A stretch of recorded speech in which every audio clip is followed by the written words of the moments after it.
का संकल्प लेके इस चुनाव में उतरे हैं, किंतु हम लोग जमीन के मालिक है ना। हमारे राहुल जी हर मंच से कहते हैं इस जमीन के मालिक जंगल और जमीन इसके हकदार आदिवासी भाई, जिनको हक उनका मिलना चाहिए। तो भाइयों, पिछले इतिहास में हम लोग जाएं, जब देश आजाद हुआ तो टंट्या मामा बिरसा मुंडा हमारे क्रांतिवीर, उन्होंने भी आज़ादी में हिस्सा लिया और इन तानाशाही जागीरदारों के खिलाफ लड़ाई लड़ी और देश को आज़ाद करने में अपना बलिदान देकर अपनी भूमिका अदा की है। तो इस पंडाल में भी एक एक टंट्या मामा और बिरसा मुंडा यहाँ मौजूद है, जो आज की लड़ाई फिर उस समय में पहुँच गई है।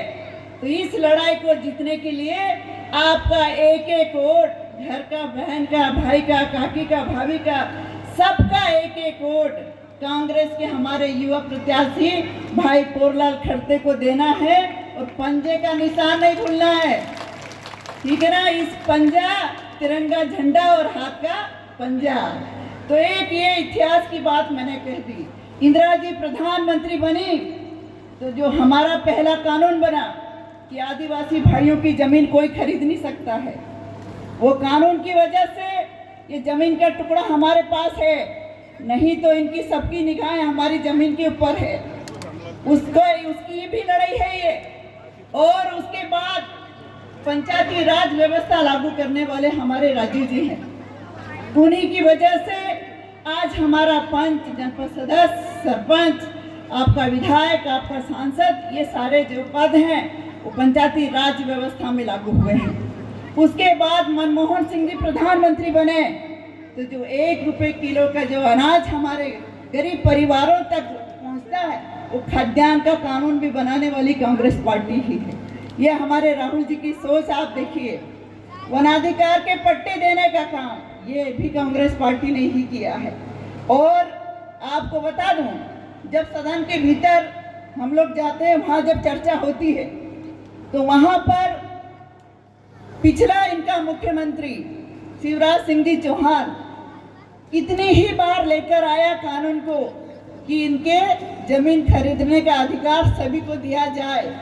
ये कानून यदि पास होता है तो हमारे आदिवासी भाइयों के पास 1 इंच जमीन भी नहीं बचने वाली है। और ये पेंडिंग है। और ये बार बार जो 400 सीट की बात करते हैं, ये इसी को लिए। और इन्होंने यदि पूरे देश में एक भी मुख्यमंत्री ने इनका खिलाफत किया तो फिर ये कानून पास नहीं करवा पाएंगे, संविधान बदल नहीं पाएंगे। तो भाइयों, हमारा आदिवासी मुख्यमंत्री हेमंत सोरेन, जो आप सब लोग जानते हैं झारखंड का मुख्यमंत्री एक ही पूरे देश में था, उसको सबसे पहले बिना अपराध के, बगैर कोई गलत काम किए उनको जेल में डाला गया है, क्योंकि उन्होंने बोल दिया था कि जातिगत जनगणना कराऊंगा, हमारे आदिवासी भाइयों को हक दिलाऊंगा। यही बात कमलनाथ जी ने भी कही कि जनगणना में हमारे आदिवासी भाइयों की संख्या कितनी है, उस आधार पे मैं इनकी गिनती कराऊंगा। और ये इसीलिए उनकी सरकार गिरा के और इनकी सरकार इन्होंने बनाई और आदिवासी विधायकों को खरीदा है। आज वही बात राष्ट्रीय अध्यक्ष हमारे खड़गे जी, राहुल गांधी जी हर पूरे देश को नाप दिया उन्होंने, कश्मीर से कन्याकुमारी तक। वो भी बार बार यही कह रहे हैं कि जिसके जितना हक है वो हक मैं उनको दिलाऊंगा। तो ये हक की बात जहाँ हो रही है, ये उसका चुनाव है। ये लोकसभा का प्रत्याशी हमारा जीत के जाएगा तो ये वहाँ बोलेगा नहीं, वहाँ पे दहाड़ने वाला है, ठीक है ना।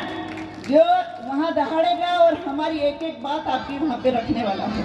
ये आपके भाई राजेंद्र भाई अभी जीत के पहली बार गए, पहले विधायक हैं, किंतु पहली ही विधानसभा में आपके पानी की बात करी, इन्होंने सिंचाई की बात करी, इन्होंने अस्पताल की बात करी, इन्होंने रोड की बात करी, इन्होंने मनरेगा की बात करी। सिर्फ 5 दिन की विधानसभा चली, आपकी एक एक बात उन्होंने सदन में उठाई है। और यही बात संसद में उठाने का काम पोरलाल खड़ते जी भी करने वाले हैं, जो पूरे देश की हर हमारे आदिवासी भाई भी विभिन्न जातियों में है, किंतु वो विभिन्नता नहीं, हम सब एक हैं, ये ध्यान रखना आप लोग, क्योंकि भारतीय जनता पार्टी तोड़ने में लगी है। कि भील भिलाला बारेला अलग हो जाए, हम अलग नहीं होंगे, हम सब एक हैं, हम सारे आदिवासी एक हैं और एक एक वोट हमारा कांग्रेस पार्टी के नहीं चाहिए, नहीं तो सामने वाला तलवार लेके खड़ा होइए आपकी गर्दन काटने के लिए। यदि हम नहीं समझे तो ये हमारी गर्दन काट देंगे। यदि ये हमारे मुश्किल समय में हम लोग हमारे बात को नहीं समझ पाए तो हमारे को कोई बचाने वाला नहीं है। इसीलिए मैं आपकी बहन के नाते में विधायक, आदिवासी विधायक हूँ, आपकी दुख एक बात को समझती हूँ। मुझे मालूम है कि कितना पलायन होता है, किंतु रोजगार के साधन नहीं है। जितने किसान हैं उनको दाम नहीं मिलता है, बेटियों की इज्जत नहीं बच रही है। थानों में जाओ तो जिसके पास पैसा हो उसकी रिपोर्ट लिखी जाती है। बहनें जितनी हैं इनकी इज्जत के साथ साथ इतने सौदे होते हैं कि इनके सारा हर विभाग में भ्रष्टाचार चरम सीमा के ऊपर जा रहा है। जब इनके विधायकों को खरीद खरीद के सरकार बना रहे हैं तो छोटे अस्पताल और आपके थाने क्या लगेंगे उनके सामने। तो भाइयों, ये सारी व्यवस्था बदलने के का ये चुनाव है, इसलिए आपका एक एक वोट कांग्रेस पार्टी को दे। हम लोग मिल के लड़ेंगे और राहुल जी की बात पे भी खड़ा उतरेंगे। खड़ा उतरने के लिए जरूरी है एकजुट होना, इसलिए आप सब मिलके एक एक वोट कांग्रेस पार्टी को दे। जो गारंटियां हैं वो टोटल हमारे आदिवासी भाई और ग्रामीण क्षेत्र के लिए है कि हर गरीब महिला को, कांग्रेस की सरकार बनी तो हर गरीब महिला को 1 लाख रुपया देंगे एक साल में। हर हमारे पढ़ने वाले बेरोजगार युवा को 1 लाख रुपया स्टाइपेंड उसकी जब तक नौकरी नहीं लगती है। 30 लाख नौकरियां उन्होंने बोला है कि निकालेंगे ये युवाओं के लिए। किसानों के लिए समर्थन मूल्य पहले ही कानून बना के आपके बीच रखेंगे ताकि बाद में बदलने की जरूरत नहीं पड़े। जिस तरह से आपके खाद्यान्न का कानून बनाया, सूचना के अधिकार का कानून बनाया, वन अधिकार का कानून बनाया, वैसे कि वैसा आपका समर्थन मूल्य का भी कानून बना के रखेंगे ताकि हमारे भाइयों के लिए हमेशा सुरक्षा मिले। तो भाइयों, बहुत सारी बातें हैं जो आपके बीच राहुल जी की भाषा, आप लोग हर एक कोने कोने तक मोबाइल की इतना विस्तार हुआ, ये भेजा किसने है ये आप लोग समझ रहे होंगे। मोबाइल का घर घर, खेत खेत, मेड़ मेड़ तक पहुंचाने का काम भी हमारे राजीव जी प्रधानमंत्री थे तब उन्होंने बनाया है।